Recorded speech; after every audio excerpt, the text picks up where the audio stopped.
Hello, everybody. Welcome to the Training, Learning, and Development community. Thanks for joining us today. Today, we're doing another episode in our series called the LMS Playlist. So thank you for jumping in live. If you're here already, it looks like we've got a few people already in. Let's see who else. Mark is here, and Marie, Mike, Magda, Tim, Tom, good to see you. Julia, Constance, Dan.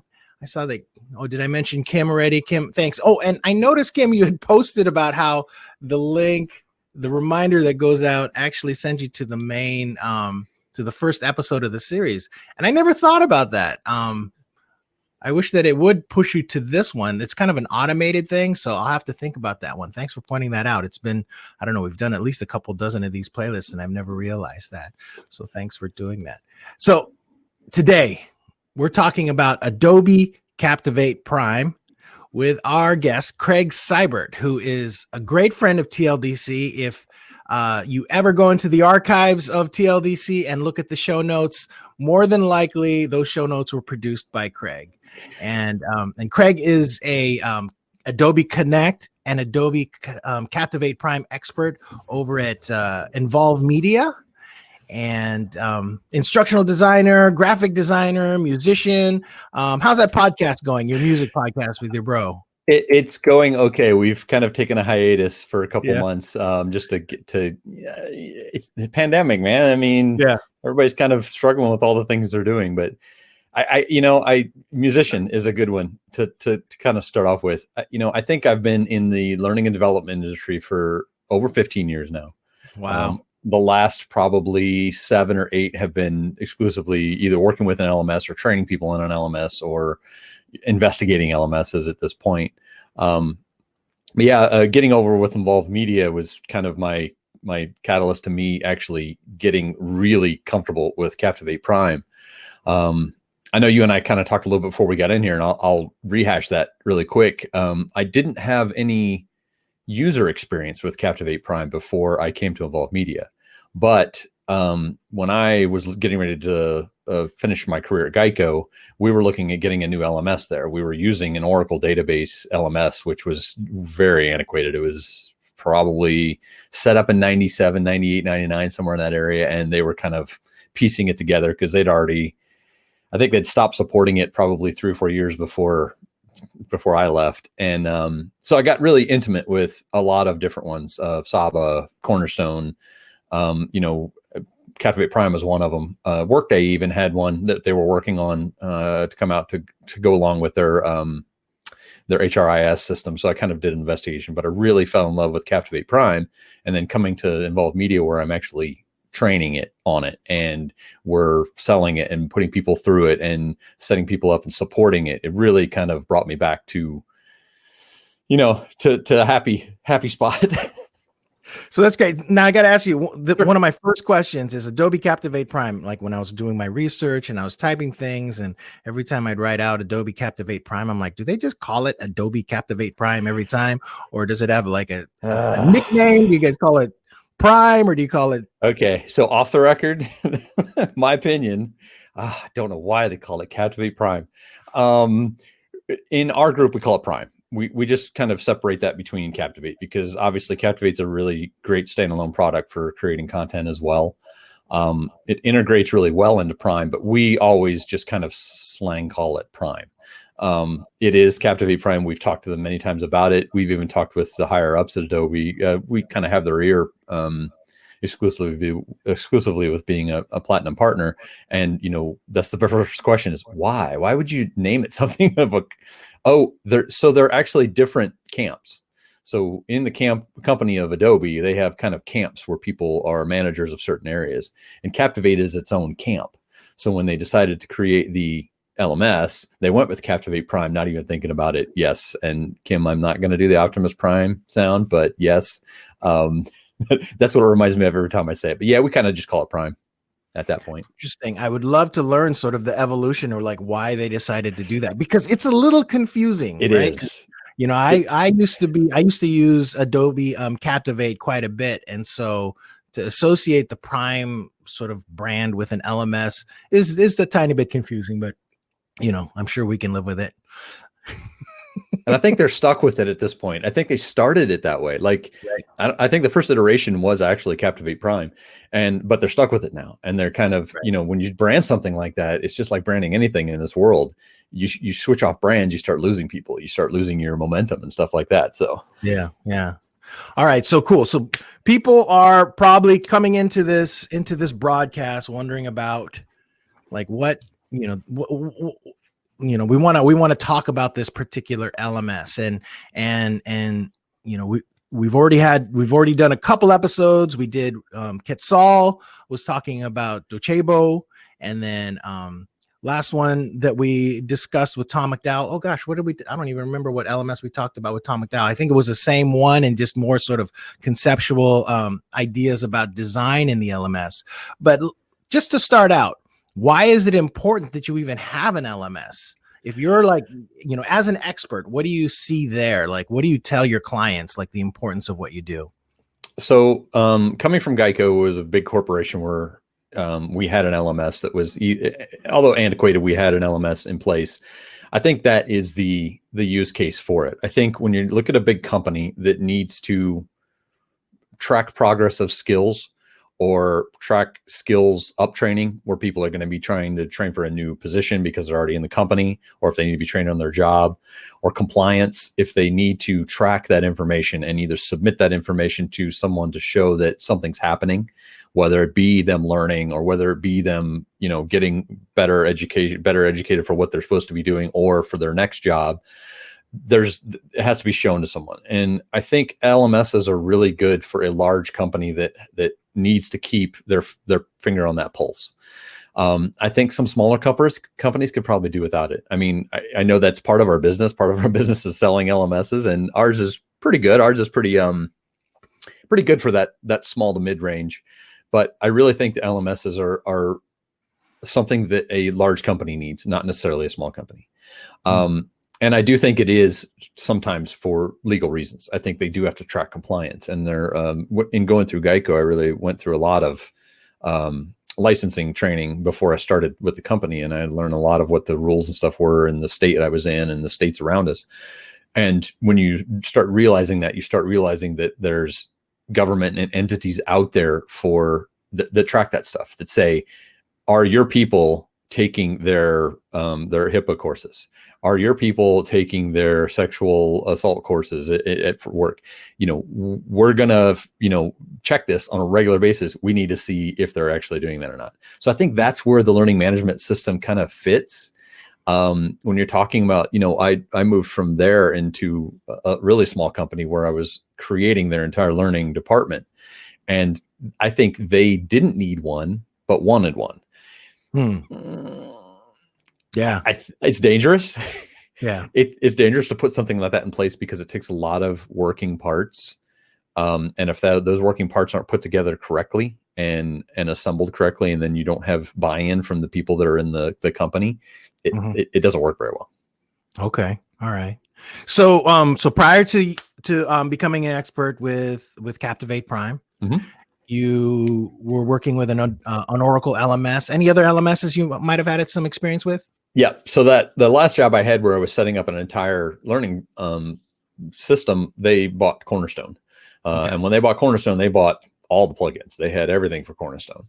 Nice. I think it was not as much a learning curve coming from the Oracle database one, because there was a lot of bells and whistles that they had purchased and really kind of fixed and cobbled together with that one anyways. So going into Cornerstone and learning it wasn't that big of a hurdle to get through, but it is daunting.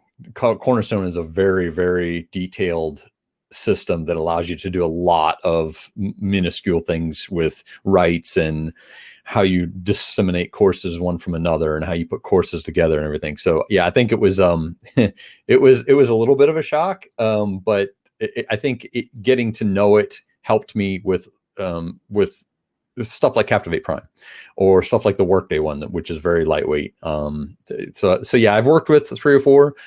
Again, before I left Geico, I did a lot of research on things like Saba and the Workday one as well. So I've got a little bit of behind the scenes. When you get into a company as small as ours, you're you're responding to a lot of requests for proposals, RFPs.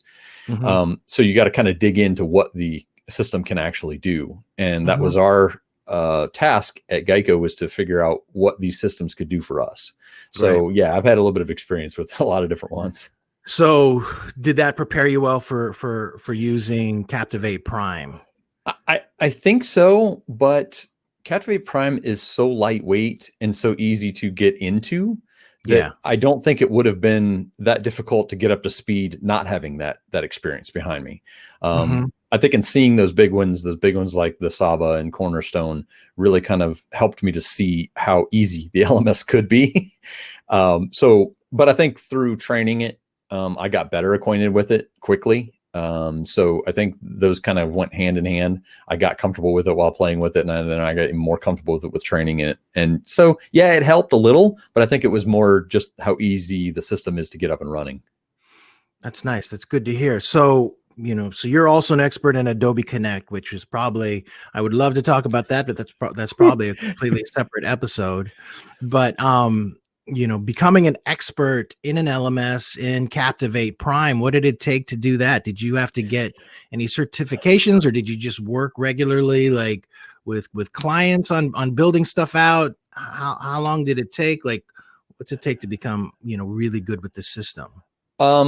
I would say a little combination of a couple things. There is a certification that Adobe gives out. It's not an official thing. It's more of they have customer service managers that handle areas, and then they basically kind of take you under their wing and talk you through it and bring you up to speed on how to do it.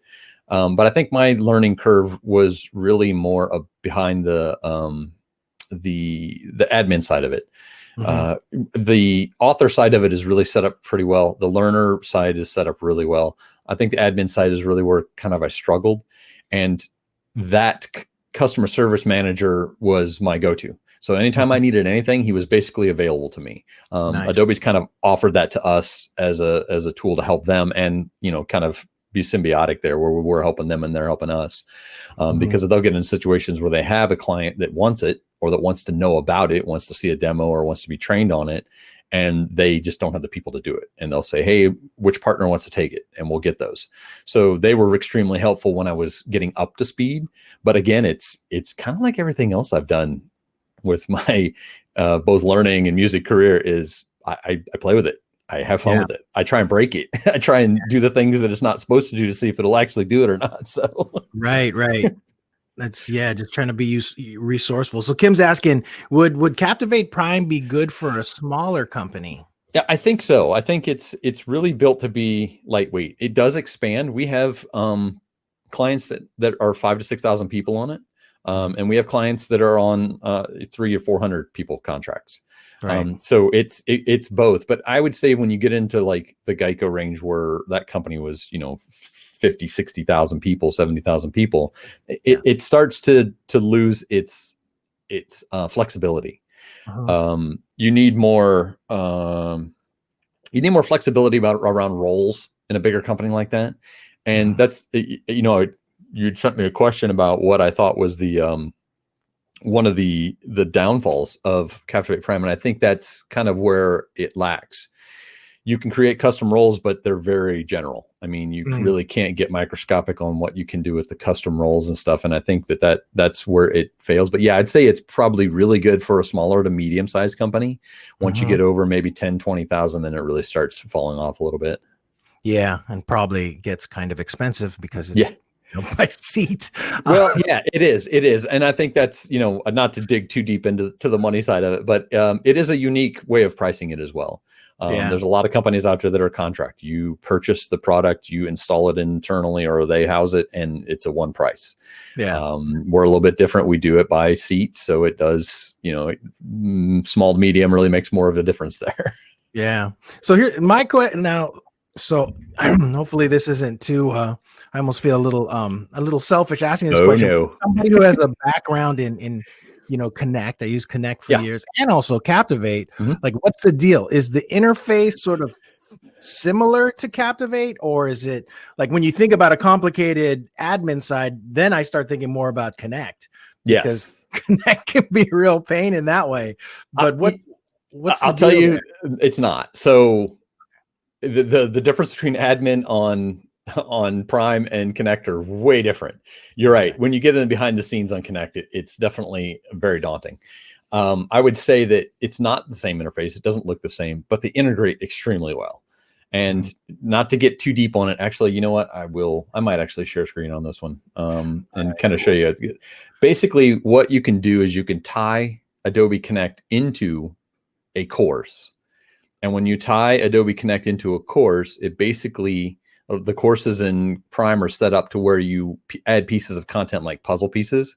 So you can upload a video, you can upload a quiz, you can upload a PDF, and then you stick those together to make a course. Well, one of those pieces of content can be a Connect room. And that Connect room will automatically take you out to the Adobe Connect room at the right time, let you go through whatever course, if it's an hour or 2 hour course, and then report information back to the LMS on who was in the room, who showed up, how long were they there, if they were only there for 50% of the time. And you can actually set requirements on that Connect room for them to complete the course. So if it does, it is kind of like academia when you add a VILT into it, Kim, but it does actually plug in really seamlessly. And that's sweet though. That's if Yeah. your organization uses Connect, I would think that going to Captivate Prime would be kind of a natural progression. That seems smart. I like Go that. ahead. You going to share screen there? I was thinking about it. I was trying to see if I had one that I can't remember if I've deleted the one I had that had a virtual classroom tied to it. Do I have one? I have one with Zoom. Do you see a lot? Well, how about that? What if you don't use Connect? How does Captivate Prime?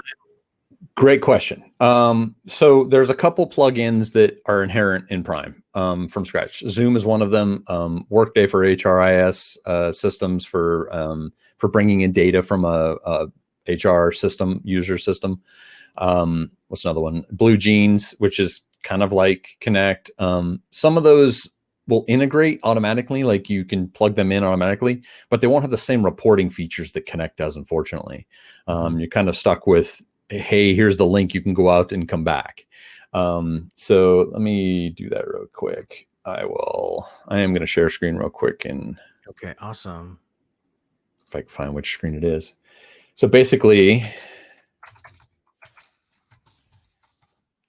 let's do guitar. Love it. Guitar live training. So when you tie in Connect, you can actually, again, I've got our Zoom actually tied to it. So you can, it just basically allows you to add the URL and add the information in there. But as soon as you hit Connect, you can actually, Connect has what's called persistent rooms. So when you create I don't know if you're familiar with this, but when you create a Connect room, that room is set up in the same way and stays that way forever. So it's completely persistent. So when you go back into it, it's set up the same exact way. So when you do that, you can actually choose a persistent room. And this is my presentation room where I present all the time, or I train in. And once I've done that, I tie that to an instructor, and that course now says, actually, I'll save it and show you here.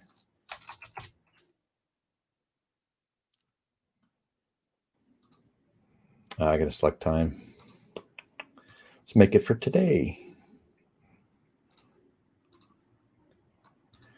Basically, now what it does is it gives I've got content here, I've got a test, and then it goes right directly to this event. And if this event is live, then it will take you to that room. It's not, it'll say, hey, I'm sorry, you can't get in there yet. The room's not ready. It'll take you out to that room. And when it takes you out to that room, it'll bring it back in. And if you set a criteria of, say, 75%, and they have to be in the room at 75%, all that information reports back from Connect into Captivate Prime and says, hey, this person was here and they were here 50%. Hey, this person was here and they're here 100%. And based off of that piece of content that's part of this course will either get completed or not. So that's really nice. Yeah, that's tie-in. Really, yeah. Now, so and maybe Tom can answer this, or I don't know if you can, Craig, but do you know of any other LMSs that have the same types of capabilities? Probably requiring a plugin of some sort, but right.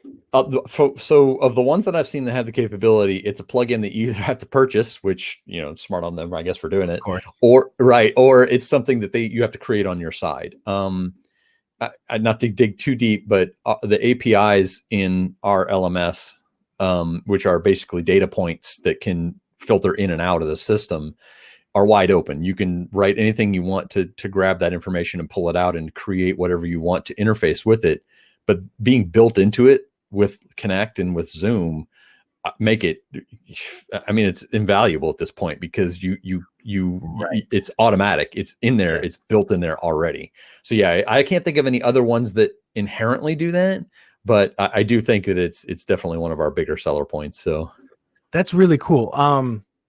Yeah, like Tom was just saying, this kind of thing is usually a pain or expensive. Yes. And yeah, so, and especially in today's like environment, I can see how this could be super, I mean, just beneficial to having it. Let me touch back on that real quick while we're on it. Yeah. So the plugins that we have that are automatic, that you don't have to worry about building something in. I'm not sharing yet. Am I sharing? No, I'm sharing. The plugins that we have they're basically built in is you do have a Captivate Prime FTP. So if you're saving files, you can share back and forth. You got Salesforce is actually a great plugin. Wow.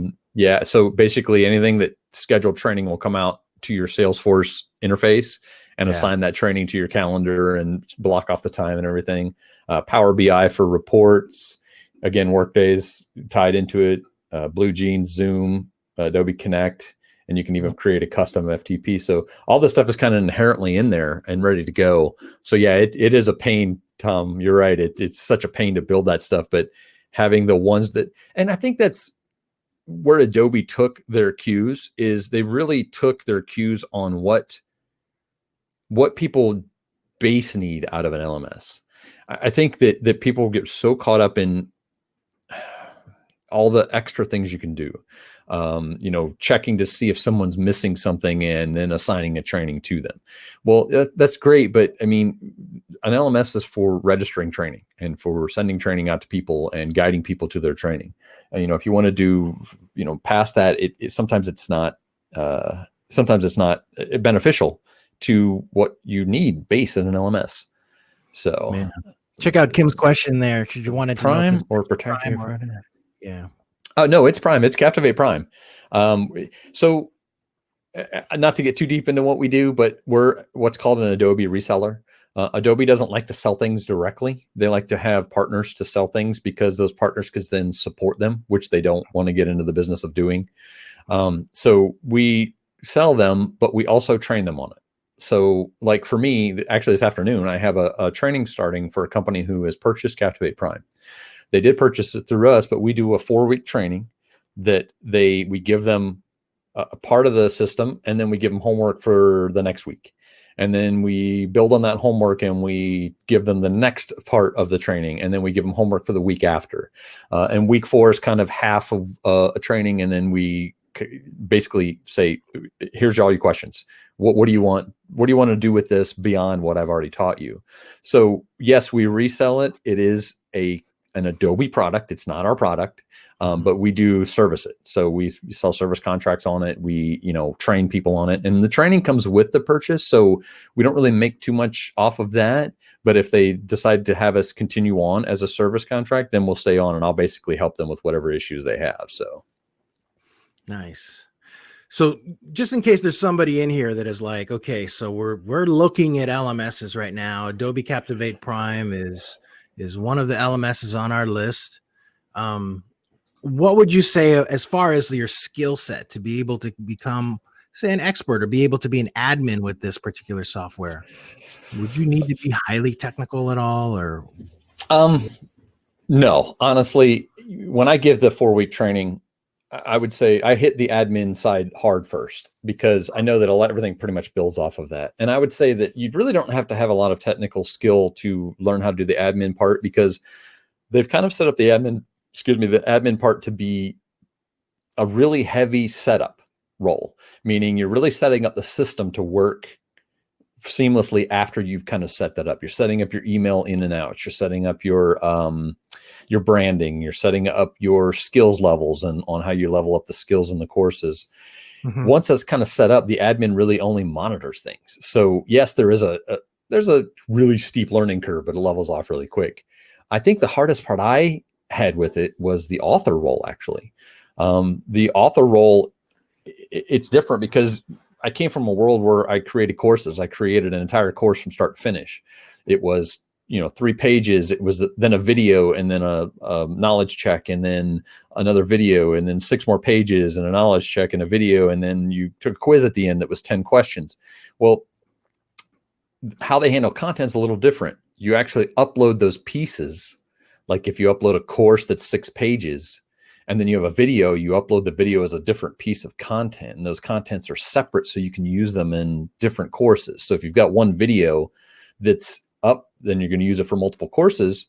You put it up as a piece of content, and then you can put that in multiple courses instead of, hey, we put up this course has the video in it. Now we got to put the same course up or cut that video out to use it somewhere else.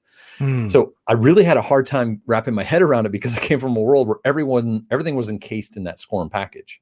Everything was built as a course. You put up the course, and the LMS kind of took the information from the course and did what it needed to do with it.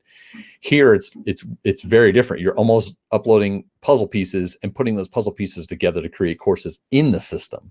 So I think that's actually where my heavier learning curve was. And I think that if I was going to point out a part of the system that would be the hardest to train, that's actually the hardest to train for people that have coming from a history of design and development. Interesting. Yeah. So, I had a question on a list that I sent you about, most common problem you need to address when you're training others to using Adobe Captivate Prime. Is that is that the primary challenge you have, or can you give us any more of that? Oh no, there's one particular one that drives me nuts. So Adobe has Adobe's kind of like Sony. They like to have things that are common thoughts, but put into their words and their architecture. They don't use the word curriculum, but they use the word learning program. So basically, a learning program takes groups of courses, puts them under an umbrella, and allows you to take those courses under this learning program. And when you're finished, you complete the learning program. Does that sound familiar to you? Does it sound like a curriculum? That's what it is, but they call it a learning program.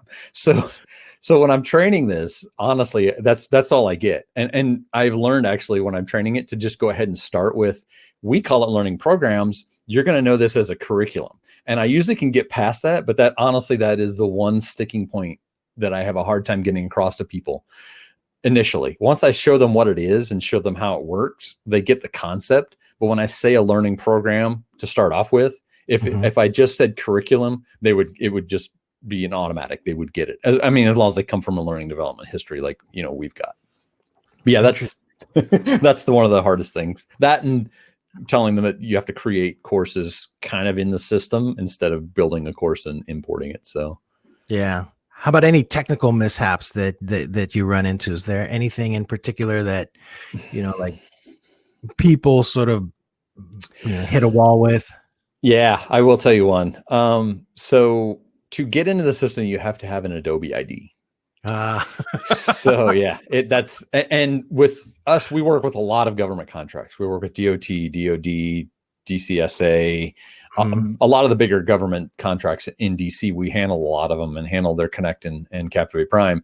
So that automatic, I have to sign up for something else before I can get in your system is a quick knee jerk for them.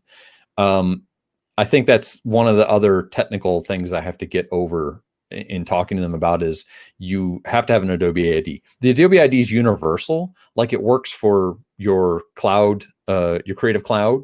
It works for, Captivate. If you get a Captivate, it's a license that gives you abilities to use any Adobe products, but getting them to understand that is really technically hard. Yeah.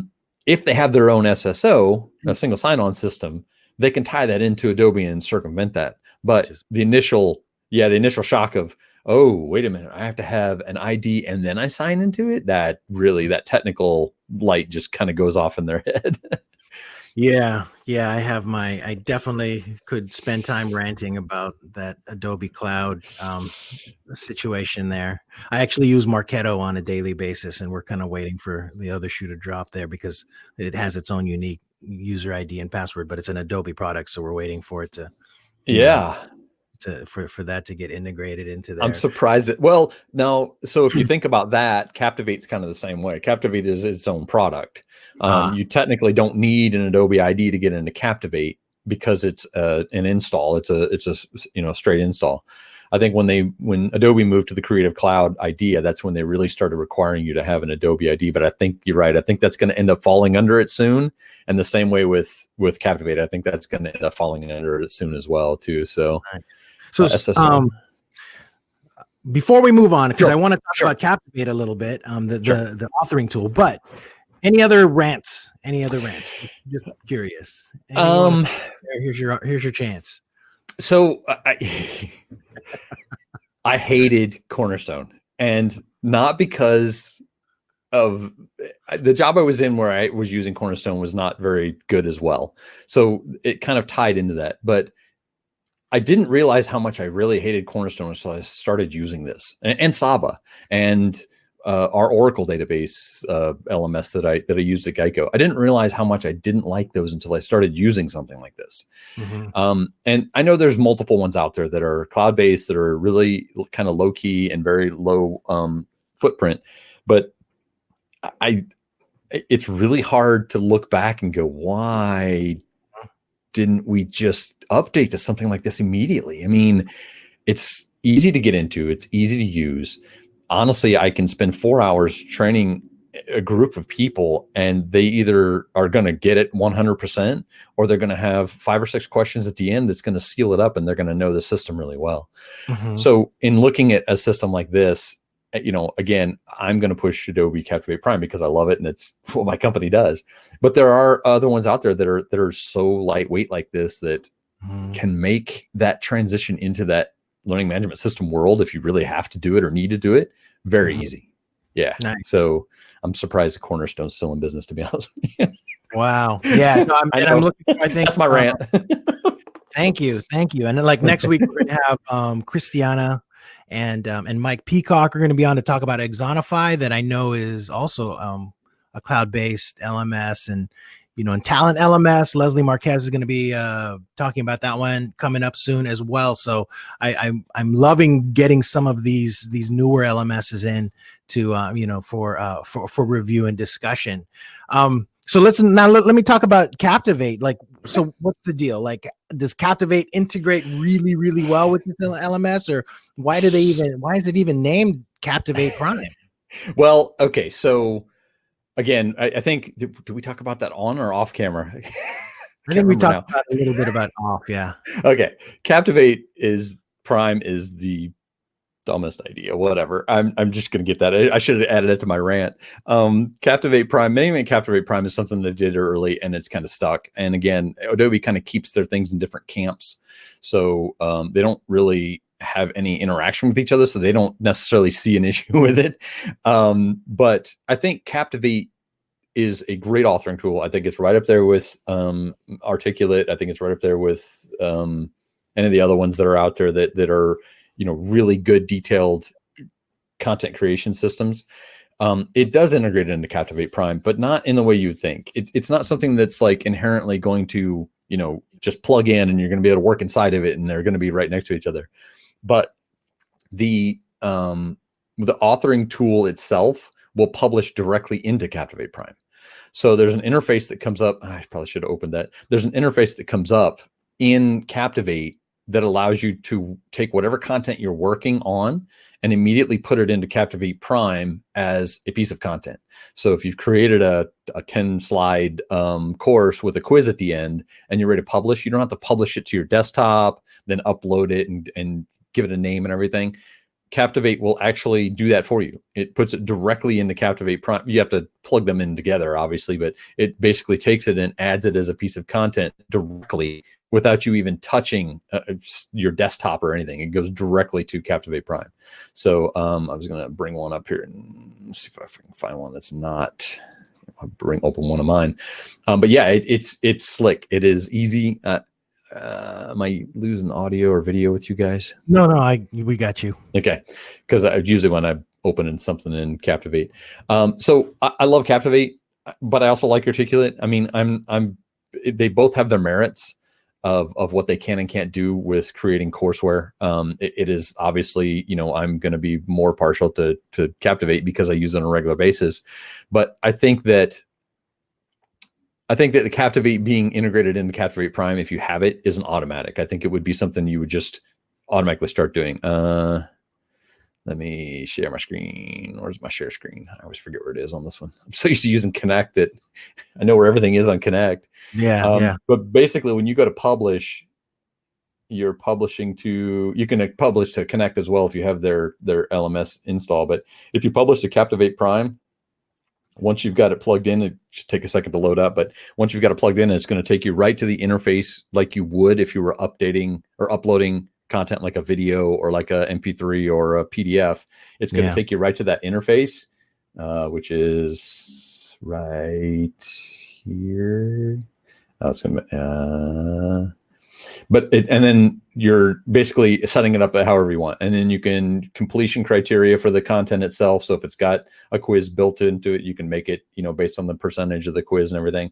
So again, it does it basically directly into the system, and you don't even have to touch your desktop, touch an outside folder, nothing. It goes directly into it. So I don't know if integration's the right thing. I think it works really well with it is probably the way I would, be more comfortable with saying it. But yeah, it definitely works really well to go into it. Yeah, integration was the first word that came to mind. So between that and Connect, those are two pretty powerful features, I would think. Well, and I don't know, do you know of any other LMSs that have that type of connection with authoring tools?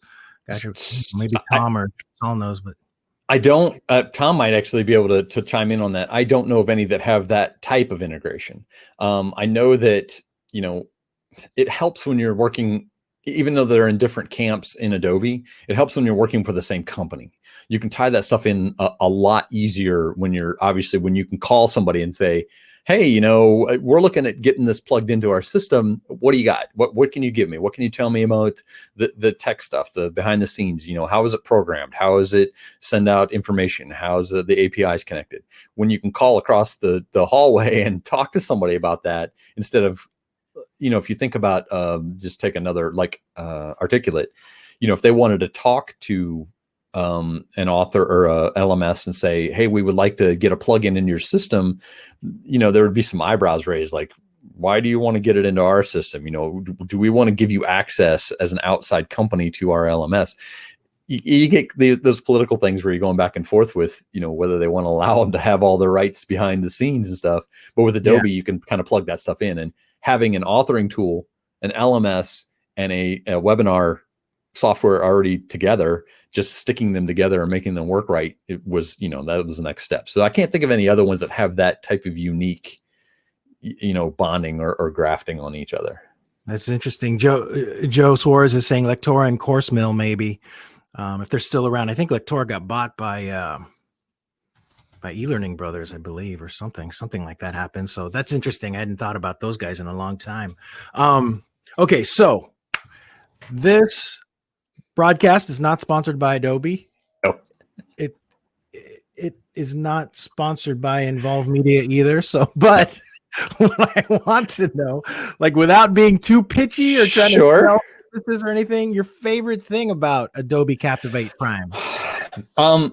I think, honestly, once I learned how to put content up as an author, I think I love that idea. I love the idea of, instead of embedding a video in a course and then uploading the course and then not being able to use that video again unless I take it out and put it up, as it inherently forces you to create content that's reusable automatically. And I think that's probably where I have settled on what my favorite part is because it makes the process for me so much easier. Now, again, that it takes somebody to get used to that. It's not something that's inherent when you're talking about coming from a background where you're creating content and putting content up as a full piece. But I love it now. I love the fact that if I upload, a course, a video, a PDF, and a quiz, those can all be used on different things. For me, as part of my training, what I do is I create a guitar course, and that guitar course has people learning the G chord, the F chord, the A chord, and then I have an overall guitar techniques. So that guitar techniques video is like the bumper into each chord. So it kind of gives them a quick refresher. And, you know, in a regular course, if I was creating that in Captivate or Articulate, I would have to put that video in each one of those and create that course and upload it. Here, I just take that video that's already in my content and make it a piece of my course, and it's already there. So I think that's probably my favorite part of the particular system itself.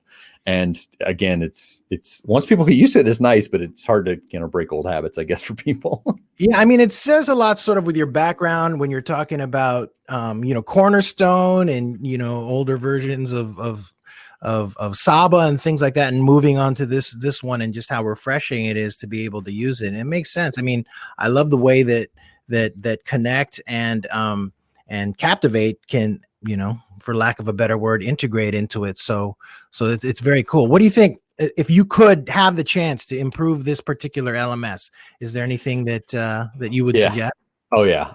So, and it's a lot of the same question we get at the end of training, or the end of a demo is, you know, we want to edit the front page. We want to make it look different. We want to put we want to brand the front page a little bit better. We want to put, you know, a video on their front page. We want to put a banner up on the front page.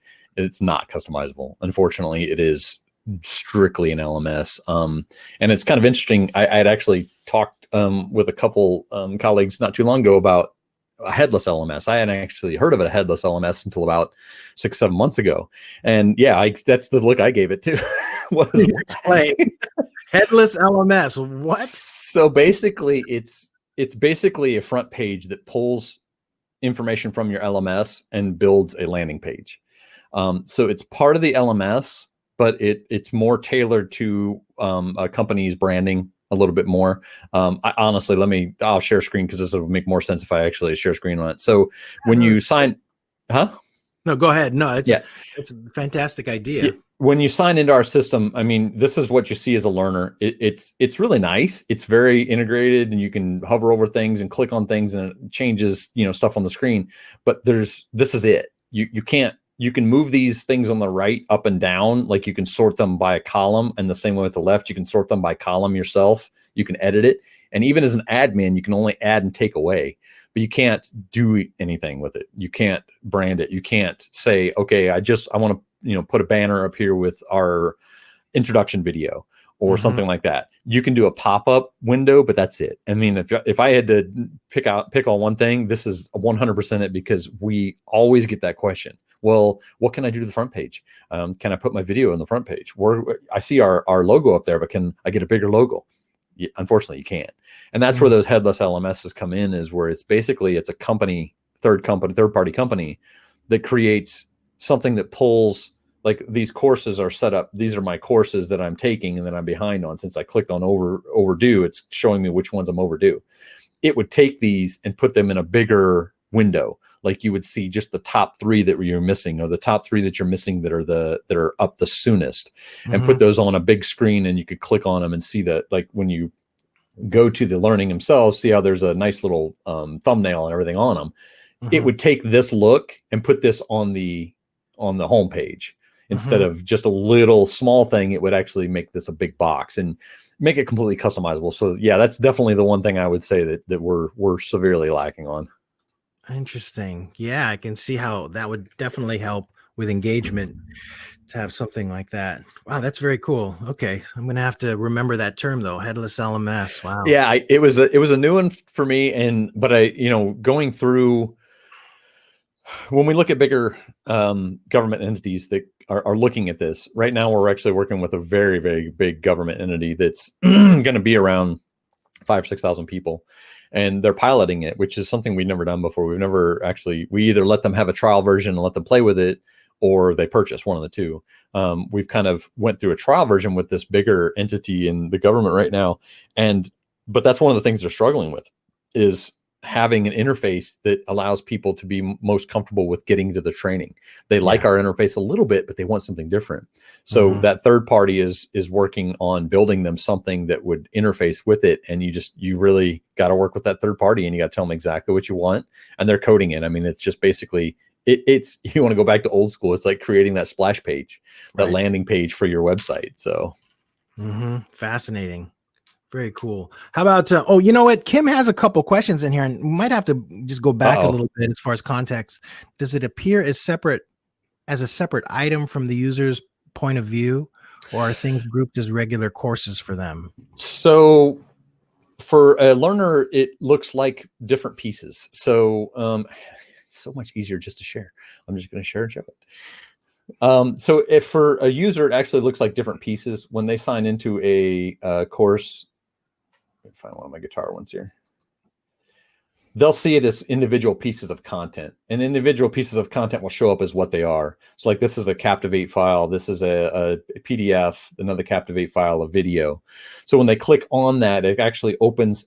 Okay, I lied. There's another thing that bothers me. So we have a thing called a fluidic player. It opens in the same HTML tab. So it's not an install. It's not a pop-up, but they chose to call it a player, like the Flash player. Don't mention the Flash player, but they chose to call it a player anyways and put a different word in front of it, which scares everybody. Like, oh, we don't want to install anything. Well, you're not. Just calm down. No, we don't want to install anything. You said it's a player.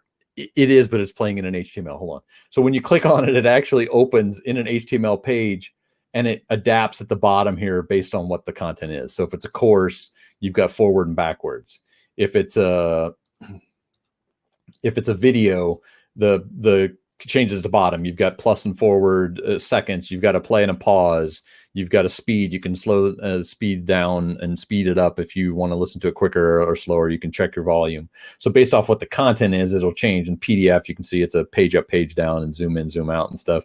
So it's a player, but it's only built into the HTML just to play all the content in one place instead of having a pop-up for each different piece of content. But yeah, that gets kind of confusing. But yeah, to answer the base question, they see it as multiple pieces of content as well inside a course. Very nice. Okay. That makes sense. Kim's asking, I can imagine our clients saying their learners would be overwhelmed by dozens of LMS items. Do you get that comment? I don't think I do because I haven't got that comment, but because I think when they see what the catalog looks like and how they're picking their courses, they're hovering over it and getting details on the course here in general. So they only really see it as a course. And when you assign it out to somebody, either as a manager or an admin, they get an announcement saying, go to this course. When they get into it, I think it's kind of natural for them just to see, hey, I've got these pieces of content to take. And these checkboxes obviously aren't here when you haven't taken this content. So it also lets you step through the content individually, and you can set it up as either random or you can set it up as ordered, where they have to take them 1, 2, 3 right in order that way. So it also helps with the content guidance as well. So I haven't actually had that comment. I think once they get the concept of how you create content as an author, I think they understand that how to communicate that to their individuals that are going to be learning, their learners. They're able to communicate and say, here's a course. These are your pieces of content. As you take them, they're going to check off and say you're completed with that piece of content. Nice. Okay, cool. So coming into it, and we're going to be wrapping up things here in a little bit, but when you are assigned a new client, are there any common misconceptions that like some of the folks that you're training might have about this system before you get in there with them? Anything you could mention, just in case there's folks in the audience that might have some misconceptions that you can clarify? Good question. I think the control you have over the system is a little lighter. So let me step back. So a lot of the clients that I deal with honestly haven't used an LMS, or they've used something that they didn't even know is an LMS. So I think coming into it, most of the clients that I deal with that I'm getting new clients on, that I'm either demoing it for them or I'm actually training them on it, really kind of are starting from ground zero. So it's easier for them to pick it up, I think, when they don't have a background with a Cornerstone or a Saba or an Oracle or one of those older systems like that, or even a newer system. But I think that I would say that like I said, the setup is of the LMSs I've worked with in the past, the setup is kind of done for them. Like when you purchase Cornerstone, they kind of talk to you about how you want your system set up, and they kind of set it up for you, like all your emails in and outs, and then you can go in and change them if you want to. With Captivate Prime, everything is really kind of you. You jump in, you go to the email system, you decide what emails need to be sent out where.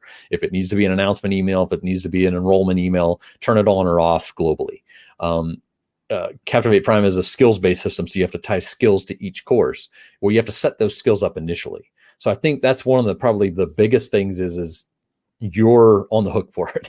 When you create the system, you're setting up the system the way you want. It's not kind of set up and you just tweak it. It's really a hard setup for you to get it up and running the way you need it for your company, as compared to, just a general, hey, this is what we want, you please do it for us. So that's probably the biggest sticking point of it when I get new clients. So what would be like the most common request that comes your way from any of your clients? It's all around content, and it's all around how content interfaces with the system. So, and it's mostly on content that's brought over. So a lot of legacy systems, took multi-SCO content, and ours does not, because technically the multi-SCOs are built into how you create them. So all the older content that comes over, that's where I get most of my questions is, hey, this worked in our system, why is it not working in yours? And it's not that it's not working, they just haven't set up the content the way it's supposed to be. And I would say 75-80% of the time, it's because they have a folder system inside the SCORM package where it's clicking and going out to another folder and pulling something in, where you would just add that as a piece of content here, and that would be the next piece of content. So that's probably where I get most of it, is really based around content. The setup of the system, they're usually pretty good on. Get it once they create new content and put it in there from scratch, that you don't have usually problems with it. It's bringing over old content. Interesting. I thought that was going to be one of my last questions, but I've got another one, just thinking about the fact that it's Adobe. But are there any incompatibilities that you run into? Speaking of Flash, SWF. Yeah.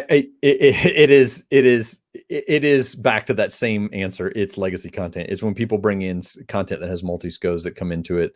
And I think people tying into the system without, again, when you purchase like Cornerstone or Saba, Saba's not even a company anymore. I don't know who bought them out, but when you purchase those bigger ones, they kind of integrate that stuff for you. If you've got an HRIS system, they're going to integrate it in there for you. So I think that just getting those into our system, having an automatic plugin our game needs to be brought up on that. We should have a little more easier connection with all the HRIS systems out there and everything else. So if it's Flash-based, thanks, Q. I appreciate that. Question in here, Craig, I'm curious about how many clients choose Prime based on the FedRAMP certification. There are very few LMS products that meet that spec. So we're at 2 right now, and we're working on FedRAMP 4 or IL4. I'm sorry, we're on IL2. We're looking at IL4. FedRAMP is definitely obviously big for us with being a government contractor. So just real quick, can you define FedRAMP? I have no clue what that is. So it's the level of security that is allowed to communicate back and forth with the system. So when you're pulling information out or putting information into it, the level of security that people can't get to that and do something with that content is what FedRAMP is. And not to get too deep into the weeds, because I know we only got a few minutes, but so basically, because government entities have to sign in through what's called a VPN, or with a CAT card, with a card that they signing in the computer. They have a much higher level of certification that they have to do to get into the system. And then any information that gets put in that system to get it out takes a lot of firewalls and protection. So yes, we deal with that. We're actually working with that big client I was talking about before on getting it to IL4, which is the highest level of protection for a LMS system. But we're not there yet. We're working on it. So yeah. Interesting. Very great question, Toddy. Thank you. Yeah, it is. Okay. So I'm going to wrap this up now, but I have one last question for you. Your day-to-day as a trainer in, with Connect and Adobe Captivate Prime, must-have software tools, something that you use all the time. And I know you're kind of that way too, so I'm looking forward to hearing this one. So Is Matt on? Is Matt Pierce on? Because I don't want to make his head too big. I honestly use Snagit probably at very minimum once a week. Yeah. At maximum, I'm probably using Snagit once a day. No joke. I literally will capture something either to use it on one screen so I can use it over here, or to use it as a piece of content, or to send it to somebody saying, hey, I've got this error. Here's my error. I honestly use Snagit probably, if I had to look at an average, it would probably be every day, at least once. Yeah, Snagit's pretty popular. That's a good. Easy to use too. Yeah. And no, I don't think Matt's in here, but if he were, I'm sure he'd be happy to hear that. Right on. So, Craig, thank you so much for this conversation. I really appreciate you taking your Friday off and sharing with us. Just so you know, while we were talking, I don't know what was happening, and this has never happened before, but my windows are open because it's kind of warm and humid here. But somebody started playing a really, really loud guitar with feedback while we were talking, and it was so distracting to me because I'm like, it's not even 9 o'clock in the morning over here, and who is like blasting their guitar with feedback? And so I thought, how appropriate is that to have Craig on right now and to hear somebody like trying to jam first thing in the morning. This little forest neighborhood that I live in. So anyway, meant to be. Yeah, I threw my company's email in there real quick, but anything else you have, like even post your podcast anywhere that people can connect with you. That's a good idea. So I'm on LinkedIn. Actually, let me bring that up. I'll post that in there. But yeah, definitely connect with me. I'm getting a lot of connections again lately. I think, in the world we're living in, Connect and Zoom are like the thing right now. So when you talk about, people looking for systems to share and to do online training and online webinars and stuff, Connect is obviously coming up. Our demos have went from, I did like 1 or 2 a week to 7 or 8 a week at this point. So yeah, I definitely connect with me. I'm getting a lot of connections from people looking for webinars and LMSs at this point, but yeah, jump in and connect with me. I'd love to talk. I posted your LinkedIn profile in there already. Thank you. Cause I couldn't find it. So I'll ask you so on my podcast, we have what's called a parting shot, where I make fun of my brother and ask him a funny question. So Foo Fighters or Nickelback? That's kind of silly. Like what? So I'm a huge Dave Grohl fan, so go listen to my last podcast, and then you can see that they're the same band anyway. So ouch. No, please. Yeah. Don't say that. How dare you? Oh yeah, go listen. Yeah, it'll make you angry. I'll have to check it out. All right, you guys, thanks so much. Have a great weekend. Next week, Christiana Hook and Mike Peacock from Aristocat are going to be talking about Exonify. I'm also looking for some community discussion ideas. I'm kind of been a little bit sort of backed up just because with the fires and the smoke and everything here in Northern California, I've been I haven't been as productive as I'd like to be, just because we've been moving around a lot.